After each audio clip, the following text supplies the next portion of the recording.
Greetings, dear viewers, ladies and gentlemen, and a very warm welcome to Addis Dialogue. And my guest today is the one and only Abdi Ahmed, who is the president and founder of NetServe Systems. We're going to talk about his success stories, the challenges that he had to go through, and what Ethiopians should learn from it. With the program, I'm Shifarao Lago. Do start us. Professor, thank you so much for joining me. Thank you very much for having me, Chef. Glad to be here. So, I've learned that you migrated to the United States of America as a teenager, where you took class in computer programming. This helped you find your true passion, and beating all odds, eventually you landed on a job at Apple Computer. Can you walk me through the challenges that you faced and the success stories? Thank you. Absolutely. Yes, you're right. I actually, it was in the middle of the Reagan administration, and unemployment rate was almost about 18% at the time. And I took a computer science programming class called Pascal by accident. I loved it very much, and I thought I knew everything there was about programming. Then I went out to look for a job, and of course, there's a document, a book called the White Page in the States. You have the White Page and the Yellow Page. So on the White Page, everything's in alphabetical order. So I saw Apple Computer. I don't know who they were. I actually went there and applied for a job. Anyway, I went back and forth till they actually told me, all right, we'll give you a test. And if you do very well, we'll talk to you. And finally, that's what happened. I got a job at Apple Computer after having to take one programming class. Subsequent to that, they actually paid for my undergrad as well as a graduate degree. I've spent with them for about 7 years. So that was my experience first, being exposed to software engineering and computer science, and of course, eventually teaching it and then establishing my own firm. Fast forward to the present, Prof. Now you are the president and founder of NetServe Systems. And over the years, I've learned that you developed multi-billion-dollar state-of-the-art technology solutions for various departments. So tell me more about NetServe Systems, and who are your clients, and where are you now as we speak? Good question. Having spent about 7 years with Apple, I decided to go on my own back in 1996. At that point in time, I decided that first and foremost, what I knew best was software engineering and technology. So I stayed on that path. We concentrated first on SMB market, small to mid-sized enterprises. And for them, we decided to provide technical support services, project management, and software engineering services. In 2004, we went on to the large enterprises section like Honda and Toyota. I've actually got Honda first. We signed them in 2004 to design some software for them. Initially, it was a $600,000 project. And in 2 years' time, it became $6 million. So we stayed with them, and they're still our clients, by the way, and they're our single largest clients. We do about maybe $8 million a year with them now, 8 to maybe 9. We have 34 employees, of which, by the way, about 27 are Indians, because they are the ones who actually know technology. They are actually located at the clients, usually working on the client side for software development. So what we do is primarily our area of specialty is GPS-based location service and navigational tools. So we get data from satellites, we provide them to either. So our clients, for example, include Toyota, Honda, Uber, American Express, Disney, as well as ABC. And these are large Fortune 100 companies. And again, we design the software. We provide them with the talent that actually designs, develops, and implements the software on their sites. And these are the navigational tools that you see on Toyota or on Honda vehicles. If you use any of these ride services, primarily, it's more sophisticated than what they use in this country, but that gives you a bird's eye view. So that's NetServe in a nutshell. On the SMB market, which we're still involved with, we have 3 areas. That's primarily providing professional services to them in terms of, again, technical support services and software engineering, financial industry, legal industry, as well as the healthcare industry, because those are the areas that actually provide services to their client base. So we're service-driven. We're not manufacturing-driven. So they do understand paying for their services. Wow. So what does this mean for you as an individual? It means success comes at a sacrifice. It means you really have to work very hard to achieve your dream. It also means to me that at the outset, America is a land of opportunities. Yes, there are shortcomings in terms of leadership and politics, but not in terms of people in corporate America. So if you have a commitment to yourself and you really want to deliver a service of some kind that are needed by your customer base, then eventually you'll succeed. Obviously, your clients are huge and global, right? Yes. So what are some of the things that they are doing? Well, for example, in the case of Honda, what we help them with is there's a system called, for example, HIPAA that we actually developed, HIPA, which is the Honda Integrated Platform Access. What that means is, for example, you walk away during summertime, it might be very hot. Your car is actually at a parking lot, and inside might be 105 or 110 degrees. So there's an app that tells you, oh, your car is right now about 105 degrees inside. And when you're ready to leave or to go home, you can turn it on remotely while you're sitting in your office. And then automatically the air conditioning kicks in, and then it lets you know when it's at 75 degrees. So you come in to a cooler environment and you take off. So that platform is something that we built. Another one is called the HD, or Honda Diagnostics Services, HDS. And what it does allow you to do is, as a driver, you're driving, there might be a flashlight or some flashing urgent stuff on your dashboard. Then it lets you go to the nearest dealership to take care of your car. In the process, it gets ready for the receiving dealer to actually have a loaner car ready for you. Wow, amazing, amazing. So what is your message to young entrepreneurs in Ethiopia who have this humble beginning at the moment and with huge aspirations and visions? What can they learn from you? Well, what I would suggest for any young entrepreneur is first and foremost to have a dream and to remain laser focused, be consistent, and remain persistent. And over time, believe me, one of my favorite authors is called Napoleon Hill, and he wrote a book called How to Think and Grow Rich, about 100 years ago, believe it or not. And the thesis of the whole book is what mind can conceive, mind can achieve. So even, it doesn't matter where you're at. You could be in Jimma or in Jijiga. But if you're a kid who wants to dream and become something someday, just be persistent, consistent, and have a dream that's laser focused. Now, keep in mind, if you just keep dreaming, dream without a vision is actually a nightmare. Mm-hmm. So we want to make sure, or at least I would suggest that these kids remain laser focused and persistent, and over time they'll get what they want to get to. Wow. Apart from the dream that you must have, what is the very essence of success in your, drawing on your experience? What should one have to be successful? What's the linchpin of success, so to speak? That's an interesting question. Success is very subjective in interpretation.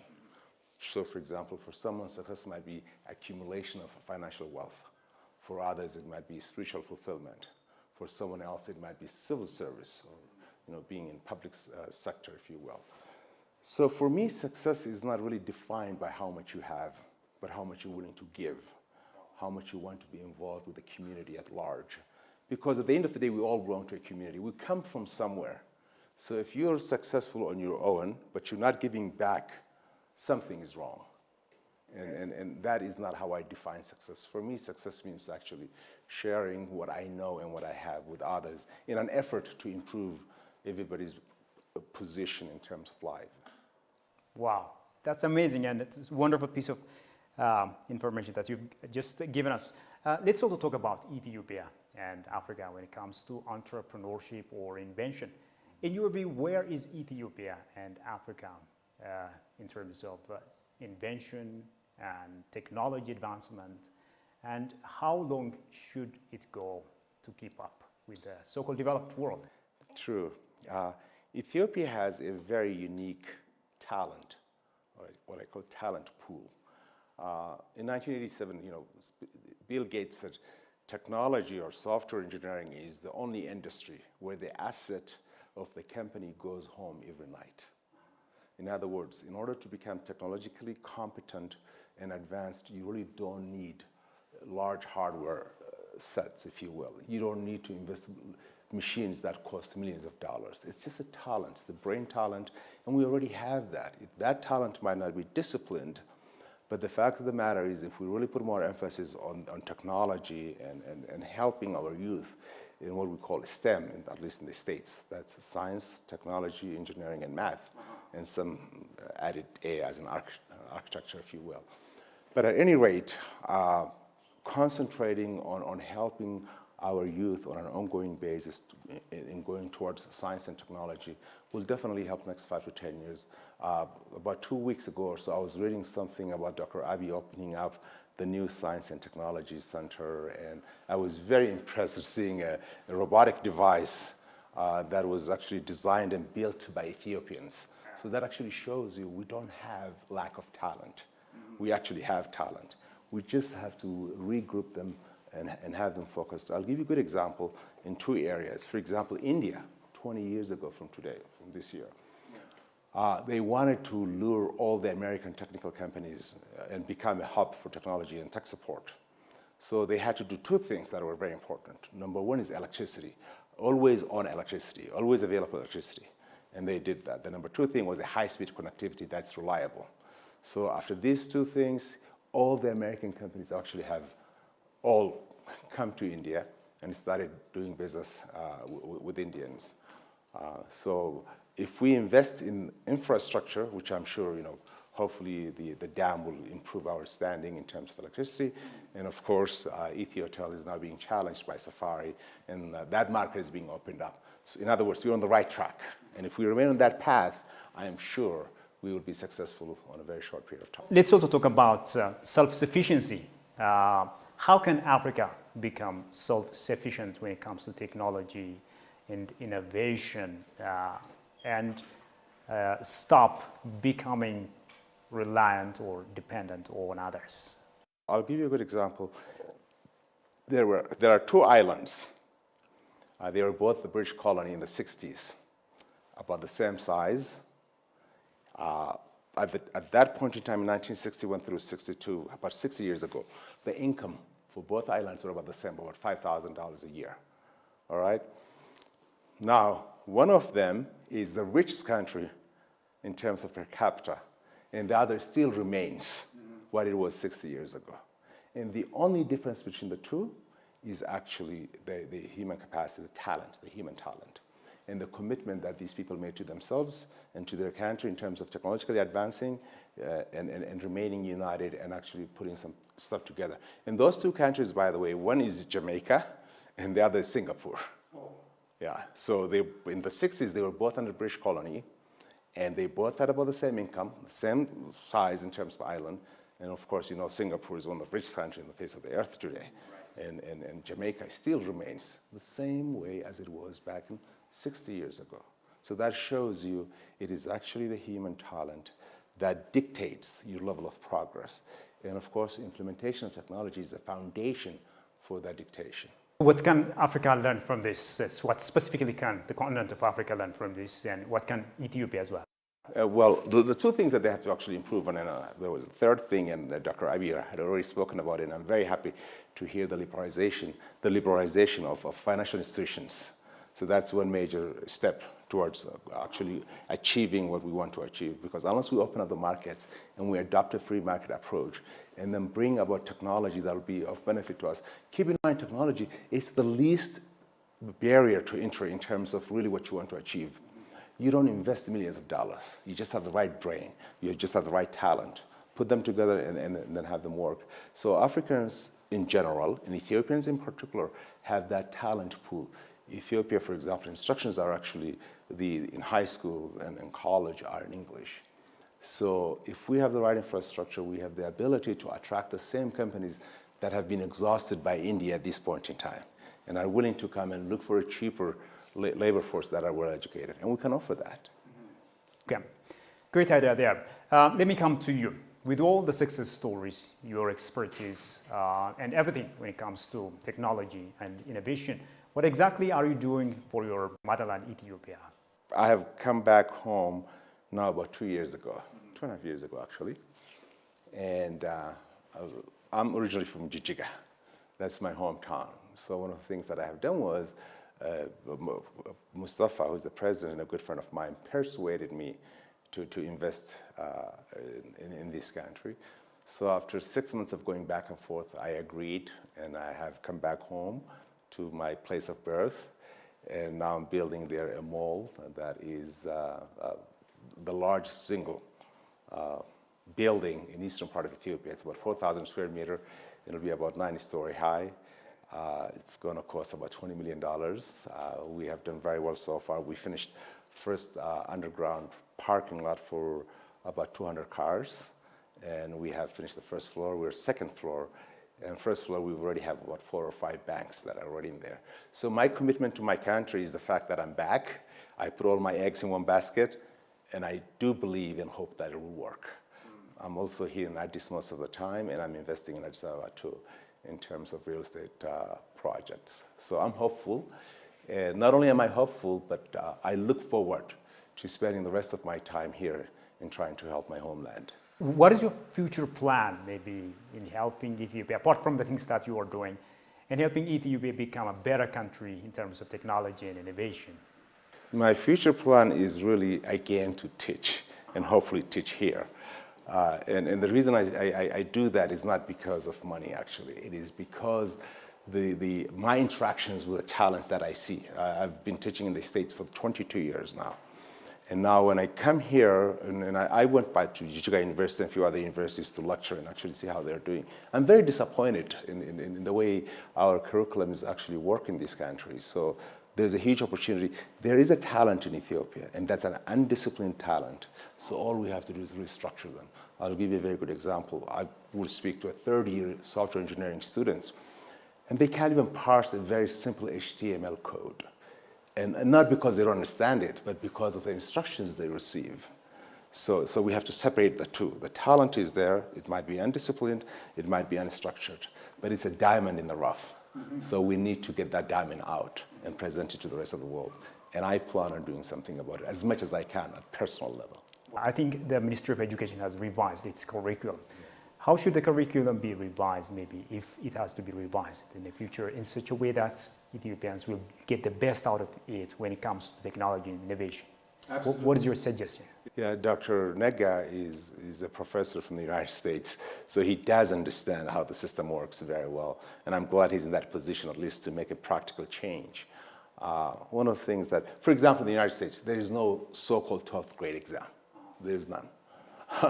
Education is highly localized, but there are certain standards, the core standards that everybody has to meet. So standardization is very critical, number one. Number two, the teachers have to be really improved. You know, you need to have a specific set of curriculum to educate properly teachers so that they can part with their education and pass it on to the students. So I think there's a disconnection. Number one, at teacher training level. Number two, what the students actually receive. And then more importantly, for example, assessing the level of comprehension and the level of achievement on the part of students moving forward. I think also the education system should be practical rather than theoretical, right? Absolutely, yes. So for example, when I teach computer science, one of the things that, keep in mind, I have a business I run, and then I teach at nighttime. So one of the things that in my industry, as well as in academia, is we say those who do, those who can do, those who can't teach. So it's not only about theory. So for example, I teach my students in the States from an applied point of view. At daytime, I'm designing very complex systems for very large companies. At nighttime, when I share that concept with my students, it makes more sense than having another professor that wrote 5 or 6 books, but has never actually designed or implemented a software that works in the real world. What is your message to fellow Ethiopians, fellow investors, fellow people that are well in the areas of technology and innovation? What should they do for their motherland? What is your message to them? My message to them is come back home. We're ready for you. And yes, you will have some challenges, especially bureaucratic challenge that will really piss you off, I'm sorry to say it. But the fact of the matter is, you know, we have no option. This is our DNA. This is our home. If we don't do it, who do we expect to actually do the work for us? So my suggestion is, if you have a technical talent, professional experience, and academic knowledge, we need you. Come back, participate. We're on the right track. Peace will come. The country will remain united. This is your country after all. Yes, it's my place of my place of birth, and it'll be my place of death. Thank you so much for your wonderful ideas. Thank you for having me. Well, dear viewers, with that, we come to the end of today's program. Thank you as well for having been with us. Until I see you next time with yet another program. It's goodbye from me, Shfaralak.